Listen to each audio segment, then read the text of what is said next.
Frelin Akim waddled across the polished floor of the security center, his stout limbs carrying his squat form with surprising speed.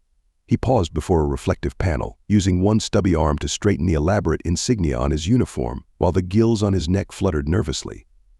Today was a big day for Universes, and as chief security officer, the smooth integration of the newest council members fell squarely on his soft, damp shoulders. Humans.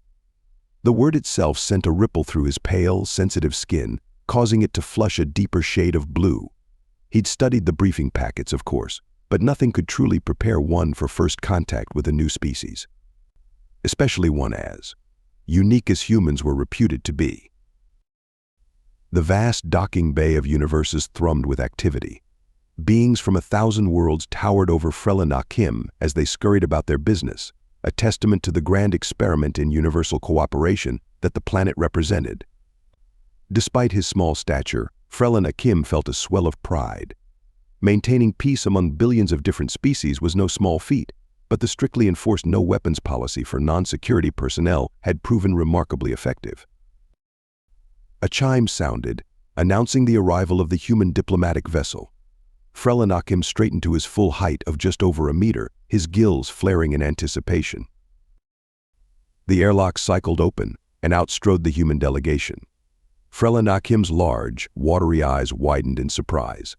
The briefings hadn't done justice to the sheer size and diversity of human appearance.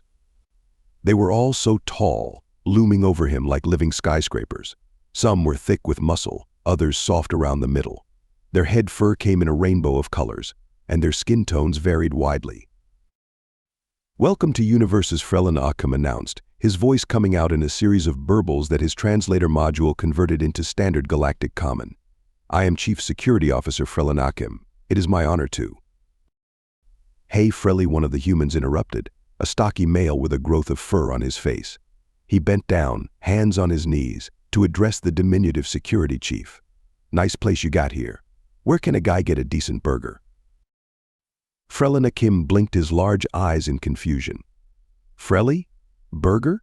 He made a mental note to update his cultural database.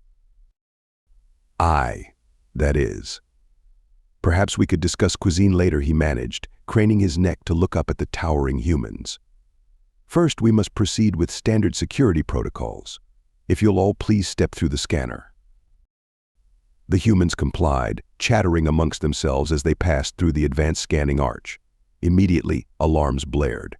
Red lights flashed. Frelin Akim's skin turned a mottled purple of concern, his gills working overtime. "Is there a problem?" Frelly asked a female human, her tone casual despite the cacophony of security alerts.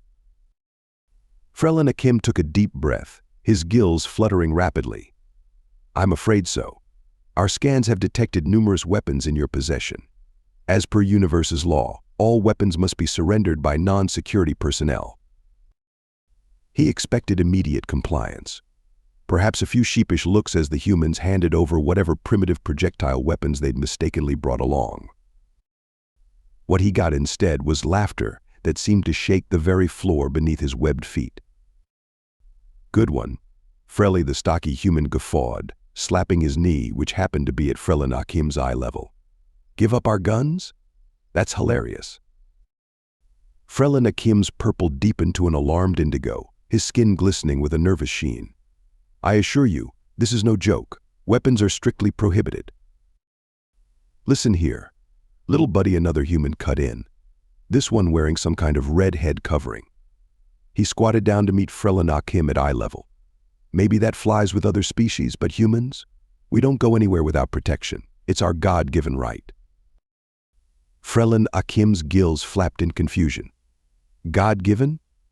I'm not familiar with this deity. Is it the one who mandates weapon ownership?" More laughter from the humans, the sound vibrating through Frelin Akim's gelatinous body. He felt his grasp on the situation slipping away like a fish through his webbed fingers. "Look," he tried again, puffing himself up to his full height, which still only reached the humans' waists. "I understand you may have customs that differ from our laws, but surely we can come to an agreement. The safety of all beings on Universes is paramount." A new human stepped forward, her bearing markedly different from the others. She knelt down gracefully to address Frelin Akim. I'm Ambassador Silva of the United Earth Government. Perhaps we could discuss this misunderstanding in a more private setting.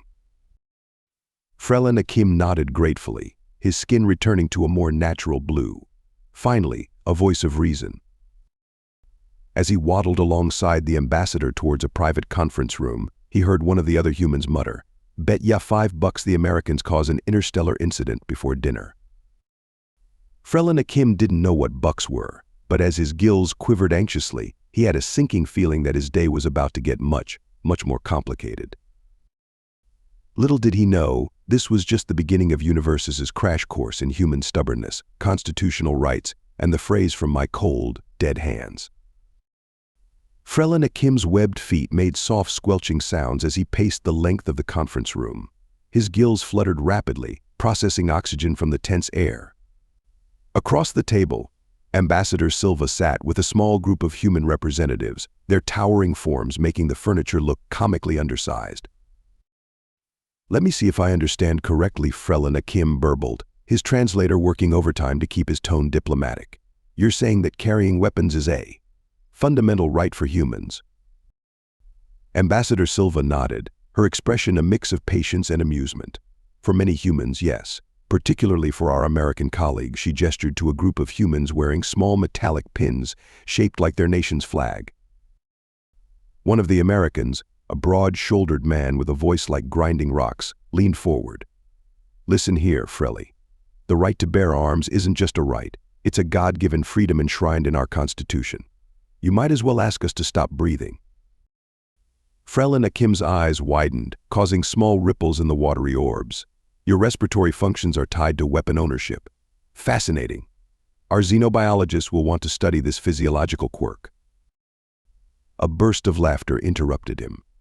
The American's face had turned an alarming shade of red, reminding Frelin Akim of the security alert lights. "It's a figure of speech," little buddy another American chimed in, her voice gentler but no less firm. "What Jim means is that gun ownership is deeply ingrained in our culture. It's about personal freedom, self-reliance, and the ability to defend ourselves." Frelin Akim's skin shifted to a perplexed yellow. "But Universes is the safest planet in the galaxy. What could you possibly need to defend yourselves against here?" The room fell silent for a moment.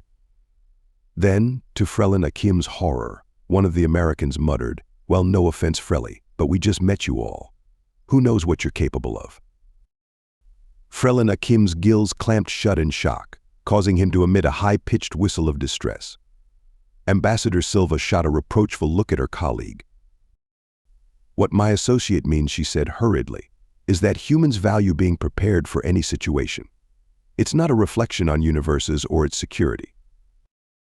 But Frelin Akim was no longer listening. His security-trained mind was racing through scenarios, each more alarming than the last. If the humans didn't trust the safety of Universes, would they take preemptive action?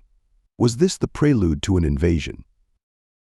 "I'm afraid I must insist," he said, drawing himself up to his full height, which still left him eye level with the seated humans. "All weapons must be surrendered. It's not just policy, it's the foundation of peace on Universes." The American called Jim stood up, his massive form casting a shadow over Frelin Akim. "Now you listen here, you little fish stick. The only way you're getting our guns is from our cold, dead hands." Frelin Akim's translator glitched, unable to process the idiom. You want me to kill you and take your weapons post-mortem? Is this some kind of ritual combat challenge?" The room erupted into chaos. Half the humans were laughing, while the others began shouting about rights and freedoms. Ambassador Silva had her head in her hands, mumbling something that sounded like "not again." Frelin Akim's skin cycled through a rainbow of confused colors. He raised his voice, the translator struggling to be heard over the din. "Please, if we can't resolve this, I'll have no choice but to deny your admission to Universes." Suddenly, the room fell silent. Ambassador Silva looked up, her expression grave. "Are you saying, Chief Frelin Akim, that you would expel humanity from the Universal Council over this issue?" Frelin Akim's gills quivered. He hadn't meant to escalate things this far, but now that the words were out. Yes, if necessary. The safety of Universes must come first." "Jim, The American cracked his knuckles ominously. Well then, I guess we're at an impasse. Because we ain't giving up our guns, and we sure as hell ain't leaving. As human and alien stared each other down, Frelin Akim realized he had waddled into a diplomatic crisis of galactic proportions. Somewhere in the back of his mind, he wondered if it was too late to transfer to a nice, quiet job in the deep sea mines of Aquarius VII. But no, he was the chief security officer of Universes.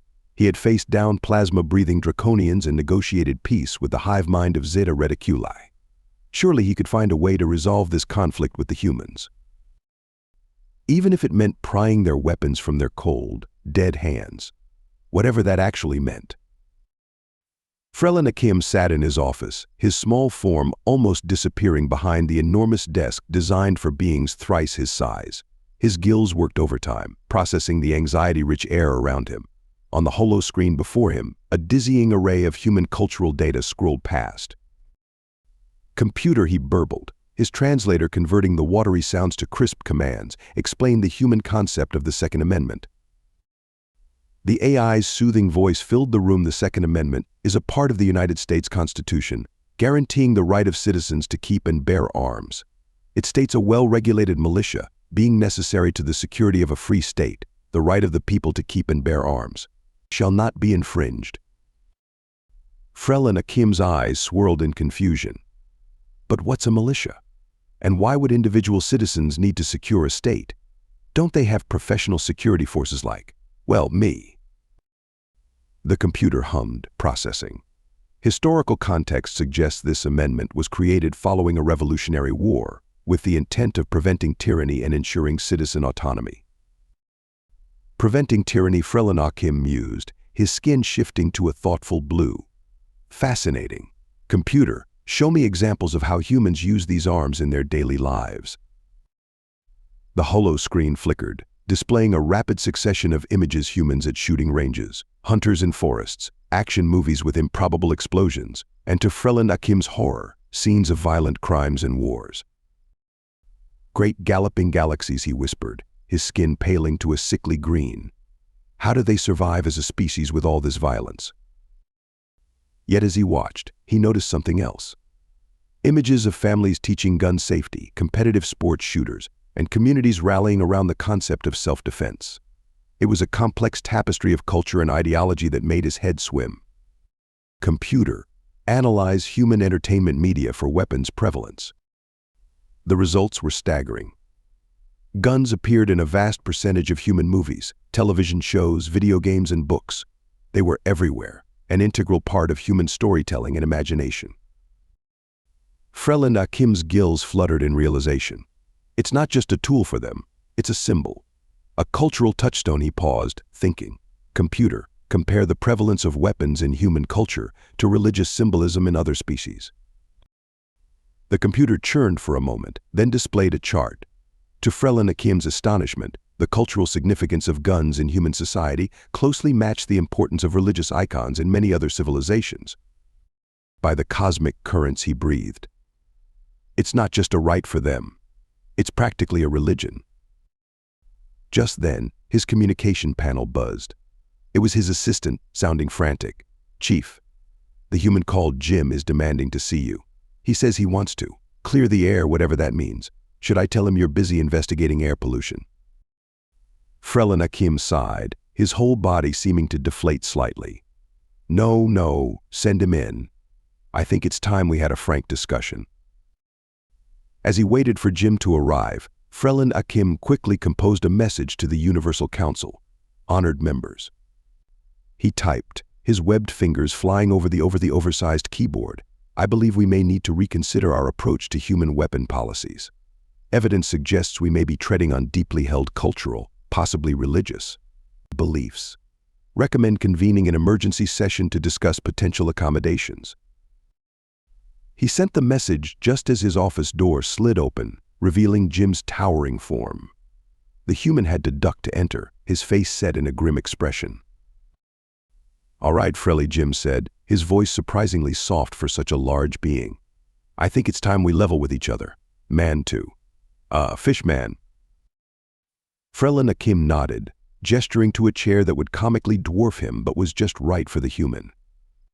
"Indeed, Jim. I've been doing some research and I have many questions. But first, tell me, what exactly did you mean by cold, dead hands? I've been quite concerned about the necro-ritualistic implications." As Jim's booming laugh filled the office, Frelin Akim felt a glimmer of hope. Perhaps with understanding on both sides, they could find a way through this interstellar impasse. Though he made a mental note to increase the humidity in the room. All this tense discussion was making his skin dangerously dry. The Universal Council chamber was a cacophony of sounds, colors, and smells as representatives from across the galaxy argued over the human weapon conundrum. Frelin Akim sat in his oversized chair, a booster seat allowing him to see over the massive desk. His gills fluttered nervously as he surveyed the chaotic scene. "Order. Order in the council," bellowed Zorp 6, the Malorian chair being, its 7 eye stalks swiveling in agitation. "We will hear arguments from all sides in a civilized manner." A tall, willowy being with skin like shimmering mercury rose gracefully. "The Sylphid Collective believes that allowing any non-security personnel to bear arms is an unacceptable risk. We propose immediate expulsion of the human delegation." Frelin Akim winced as angry shouts erupted from the human section. He caught Jim's eye, silently pleading for calm. To his relief, Ambassador David Brent, Ambassador Silva's replacement, stood to address the council, his Texan drawl cutting through the noise. "Now listen here," why all Brent began, adjusting his cowboy hat. "We understand why all are a mite nervous about our firearms. But let me tell you something for us humans, especially you as Texans, freedom ain't just a fancy word. It's as necessary as the air we breathe." A ripple of murmurs swept through the chamber. A bulbous, gelatinous being oozed forward, its translator crackling to life. "The globular hegemony is confused. How can abstract concepts and weapons be necessary for survival?" Frelin Akim saw his chance. He pressed the button to raise his platform, bringing him to eye level with the other representatives. "If I may, honored colleagues, my research suggests that human concepts of freedom, including weapon ownership, are deeply intertwined with their physiological and psychological well-being." He gulped as all eyes turned to him, his skin flushing a deep blue. In many ways, depriving humans of their freedoms would be akin to asking the photosynthians to live without sunlight, or the Aquarians to survive on dry land. The chamber erupted in debate. Frelin Akim caught fragments of arguments from all sides. But what about the safety of other species? Could we contain humans in their own sector? What if their need for freedom leads to chaos? Is this the first step to human domination of the council? Ambassador Brent's voice boomed over the din. "Now hold your horses there, folks. We ain't asking for special treatment. All we want is to be ourselves. Our freedoms, our guns, they're part of who we are. You start taking that away, and we might as well pack up and head home." The debate raged for hours. Frelin Akim's skin had dried to an uncomfortable crisp, and his gills ached from the prolonged exposure to the council chamber's arid air. Just as he thought he couldn't take any more, Zorp Chicks called for a vote. All in favor of classifying human freedoms, including weapon ownership, as essential for their species' survival and therefore protected under galactic law, signal your assent. Frelin Akim held his breath, his large eyes scanning the room. Slowly, tentacles, appendages, and various alien limbs were raised. It was close, so close. By a margin of 2 votes, Zorp 6 announced, its eye stalks quivering, the motion carries. Humans will be granted full freedom to maintain their culture and practices, including weapon ownership, within the boundaries of universes. The human section erupted in cheers. Frelin Akim sagged in relief, nearly sliding off his booster seat. As the council dispersed, he felt a large hand pat him gently on the back. "Well, I'll be," Ambassador Brent said, grinning down at him. "You really came through for us there, little buddy. Didn't think you had it in you." Frelin Akim managed a weak smile. "Yes, well, ensuring the survival of all species is crucial for galactic harmony. Though I must admit, I'm still not entirely comfortable with the idea of unrestricted weapons." Brent's grin softened. "Tell you what, partner, How about I take you down to Texas next time you're on Earth? Show you how we do things. Might even find you a pint-sized six-shooter. As Brent walked away, adjusting his cowboy hat, Frelin Akim felt a mix of relief, apprehension, and oddly, a tinge of excitement. He had a feeling that life on Universes was about to get a lot more interesting. And definitely a lot louder. Note to self, he burbled quietly, research human concept of Texas, and perhaps invest in a tiny Stetson. Frelin Akim waddled down the corridors of Universes' central hub, his gills fluttering with a mix of exhaustion and bewilderment. It had been a week since the Universal Council's historic decision, and the station was still buzzing with activity and controversy. As he turned a corner, he nearly collided with a group of Zorblaxians, their gelatinous bodies jiggling with agitation. And then the human said, "That's not a knife. This is a knife, can you believe it?" One of them gurgled. "They have classifications for their weapons." As if one death dealer wasn't enough. Frelin Akim sighed, his skin turning a weary shade of blue.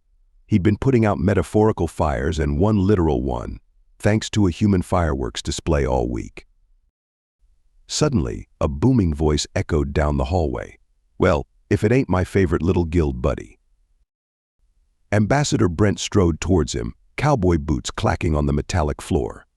A holster hung conspicuously at his hip, and atop his head sat a smaller hat.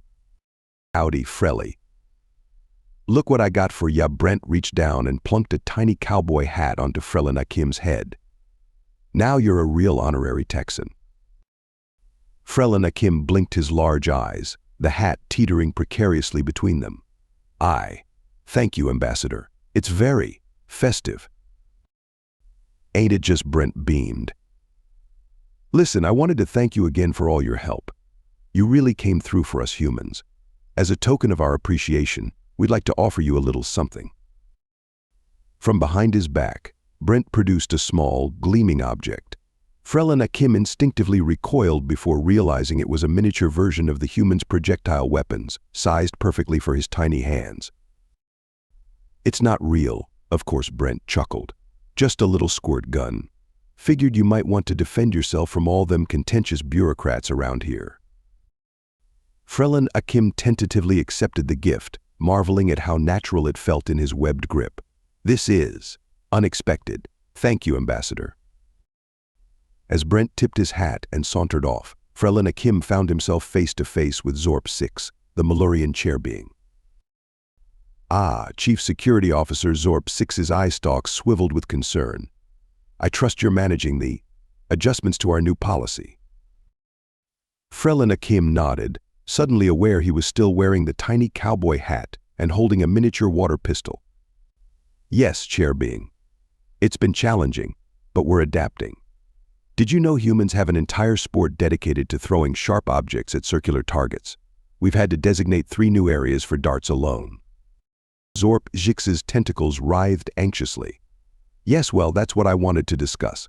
Some council members are expressing concerns about the humans' enthusiasm for their freedoms. There's talk of segregating them to their own sector of Universes." Frelin Akim felt his skin flush with alarm. "With all due respect, Chair Being, I don't think that's wise. The humans value their freedom of movement as much as their right to bear arms. Restricting them could lead to unfortunate tensions." As if on cue, a group of humans rounded the corner, laughing boisterously. They were led by Jim, who was animatedly explaining something to a group of fascinated Andromedans. "And that's why we say God bless America and God bless Texas, but never God bless Rhode Island. It's just understood, you know." Frelin Akim turned back to Zorp 6, his expression serious despite the comical hat. "Chair Being, I believe our best course of action is continued cultural exchange and education.